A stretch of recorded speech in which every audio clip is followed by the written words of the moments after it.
everybody, and thank you so much, Ben. Did you know that Ben runs every day 10 kilometers and also does 100 push-ups? So that's why he's in such good shape. So my name is Jaïr. I'm from Amsterdam, and I've been working with founders for a very long time now. And one of the things that I'm always really fascinated about with founders is that they tend to obsess about a lot of things. They obsess about their product, about their competition, about getting investors. But one thing they not obsess about so often is their culture. And why is that? It's because culture is usually seen as something really implicit, hard to measure. And I decided to write a book to help founders to make culture more explicit. And I had the chance to interview a lot of unicorn founders, Y Combinator founders, and everything in between. And based on my own framework and their interviews, I wrote this book, and I'm going to share a couple of bits of this book with you guys. So, as Ben just mentioned, I'm a big tennis player as well. So my second passion besides startup culture is tennis. I'm a tennis coach. And actually, he just gave away the metaphor that I wanted to give right now. This is the tennis service. So the service is the moment in tennis that every point starts with. So you are in control. There's no ball coming from the opponent. It's just you that decides what's going to happen next. And you don't have to anticipate on the opponent. Good tennis players, they will always optimize this and make this their competitive advantage so they can dominate the point from there on. As a founder here, if you're here in the room as a founder, there's a lot of uncontrollables. You cannot control what your competition is going to be doing. If a war breaks out, or maybe a co-founder decides to have a kid, you cannot control that. But you can control what type of company you want to be, who are you going to take with you on the journey, what are you going to tolerate, and what are you not going to tolerate, the culture. So your culture can be seen as your tennis service, really something that you can optimize and make your competitive advantage. So I would like to challenge you to see your startup culture like your tennis serve, something that you really want to optimize for. This is a bit of the framework of the book that I created. So you can see it consists of 3 parts. The basis, the foundation, the purpose and the values. If you have that, you can look at the people, the right people, not the best. That's how I always like to talk about it. So we want the right people, not the best people. And if we have the right people, we can move over to the collaborative environment. And if you see in collaborative environment all the way on the top, the first chapter there is psychological safety. And that's what I'm going to be talking about today. And why? I will tell you that in a bit. But first I want to just do a quick question for the audience. Can you please raise your hand? I'm not going to pick you out, but can you just raise your hand if you know the term psychological safety? Have you heard about this? See, 1, 2. I think maybe if I have to guess, only 5%. So I think it's good to talk about psychological safety. So what does psychological safety actually mean? It comes from Harvard, from Amy Edmondson. This is the real scientific definition. But let's make it a little bit more simple for startup context. If I work in a startup and there's no psychological safety and I have an idea, I share it with the founder, and the founder doesn't listen, doesn't try, then next time I will shut up, I won't give my idea, and you lose the innovation power from my side. The same for identifying a problem. When I see a problem in our company, I share it with the founder, the leader. He or she doesn't listen, then next time I'm also not going to share the problem anymore. So you lose the problem identification power of this person. In a psychological safe environment, people speak up, the founder tries it, they use the innovation power of their team so they can keep on innovating, but they also are okay with surfacing problems, talking about problems, because the only way to solve a problem is first to identify it and talk about it. Psychological safety is very, very important for startups because you still need to get to product market fit, and the only way to get there is to iterate, pivot, and make sure that you try out new things all the time. And if there's no psychological safety, it's very hard to try out new things. And you can take my word of it for it, but you can also take the word of Google. So they did a very big research called Project Aristotle, where they looked at teams and they were looking what is the #1 indicator for innovation. And it's not about how much money you have or which location you are in or how many PhDs you have in your team, but it's really about how much psychological safety exists within a team that dictates how much innovation there is. So the number one indicator is really psychological safety for innovation. And Google is a very data-driven company, and you can look up that research. Is very interesting. It's called Project Aristotle. And if you think a little bit deeper about it, it makes a lot of sense. Because what happens if you have a psychological safe environment?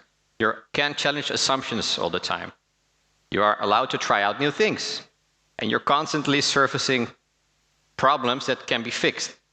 In a guarded team, more traditional business culture, people want to do everything to please the boss. However, in a psychological safe team, people want to do what's in the best interest of the company. And those things are not always the same, because the founder, the leader, doesn't always have all the answers to everything. People come from different backgrounds, have different perspectives. So psychological safe team is really about doing what's in the best interest of the company. Psychological safety doesn't exist in a vacuum. It's connected to your cultural heritage. And I want to ask another question to the audience. Please raise your hand if you come from a background where the classic rule was don't question authority. Please raise your hand if you come from that background. I see some more people raising their hand. So yeah, I see a lot actually. I think more than they have now. And that's common in the CE region. Yeah, authority was or is still the leading factor. So the next slide might make you feel a little bit uncomfortable if you're a founder in this region. If we get to the next slide. Yes. What we're seeing is that, for example, in Silicon Valley, the fear of failure is the half as in this region. In Silicon Valley, failure is seen as a really learning, as an accolade, as something to be proud of.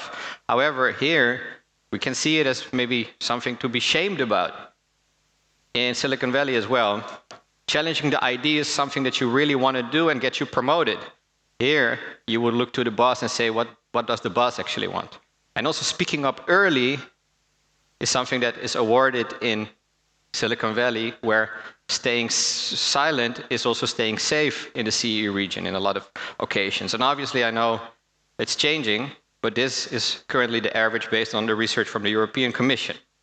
So, is that then bad news? No, actually it's good news, and I'm going to tell you why.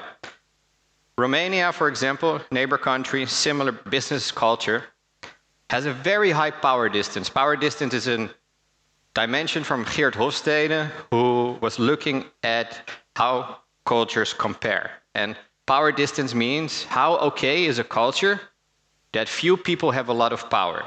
And Romania actually has one of the highest in the world. So historically, people are okay with having a lot of power with few people. However, you see now unicorns coming from Romania because the founders decided, I want to create a psychological safe team. I want to have decentralized decisions. I want to make sure that the neo-junior engineers immediately need to give feedback. That's what we want to see.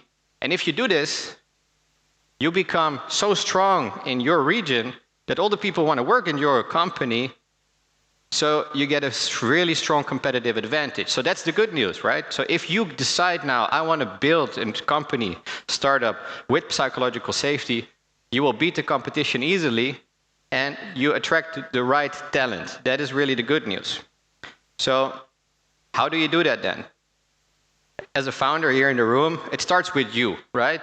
So you cannot delegate culture. Culture comes from the blood and the soul of the founder. You cannot say, I delegate culture to somebody of HR. You need to show every day that you're building psychological safety. That's where it starts. So it's a good thing again, because you're not dependent on your cultural heritage. You can decide, I want to have a psychological safety. For me, authority is not that important. I want to do what's in the best interest of the company. So it starts with you. That's the first thing. And then I want to give you a little warning with a lot of founders have this characteristics, and it's very, very logical, is that they see their startup as their baby, right? You created something, it's your baby, you want to protect it. And I understand it, very, very normal. However, we also know that it takes a village to raise a child. So the only way to really scale and make our startup successful is to empower that village, give the village psychological safety to help you scale it. Yeah, so that's the first thing. Don't be too protective. If you find the right people, let them take care of your child and raise it with you. Let's get a little bit more tactical on how can we then drive psychological safety. First of all, you have to lead with vulnerability. If you say, I don't know, I hired you for this because you know this better, that's such a strong sign, such a strong signal. Also, sharing that maybe you made a mistake and you learned this and this from it is also very, very strong, because then you give the other people also the chance to try out new things. Another thing that I think is very strong, maybe the most important sentence a founder can say is like, do you have any feedback for me? Just to make sure that you want their opinion, that you value their opinion, but they also will expect that they will get a lot of feedback. So really asking actively, do you have feedback for me, can be very, very important for the psychological safety. And the last thing, if you find the right people, give them equity, make them part owner of the company. Nothing is stronger than saying, I want you at this company, I want you to be co-owner, I want you to do this with me. It will create a lot of empowerment and belonging if you can do that. Then a couple of more ideas of how to create psychological safety. Create a forum for fail. So at Miro, for example, we have once per month, we have fuck-up nights where we can talk about what we did wrong and what we learned from it. And everybody can do it. So it can be the founder, can be a new hire, everybody can talk about their fails. We also have what's not working sessions. So we can just say, like, this is wrong with the company, identifying problems, normalizing to talk about problems and making sure that this becomes part of our day-to-day operation. And especially in more quiet cultures, appoint a person for a month or a week to say, hey, this week I want you to give feedback on all the things we're doing because we want to improve. And you normalize giving feedback. It becomes part of the workflow. So just appoint somebody in your team meetings for a month or a week and say, this week I want feedback from you on how we can improve the meetings, the content that we're creating, everything. But make feedback normal.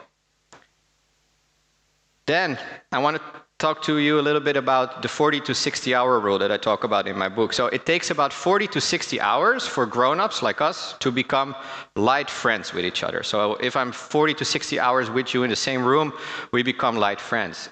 For babies, it's about 30 seconds. So it's a big difference with babies and grown-ups. However, if we reach this 40 to 60 hours together, what happens then is that we really feel more comfortable sharing information with each other, sharing problems with each other. And usually when you bring people for 40, 60 hours in like an offsite and they go back home and they start working remote again, you will see so much more flow of information, people sharing ideas and problems with each other. So really, if you have time and money, invest it in bringing people together and making sure that they spend those 40 to 60 hours with each other.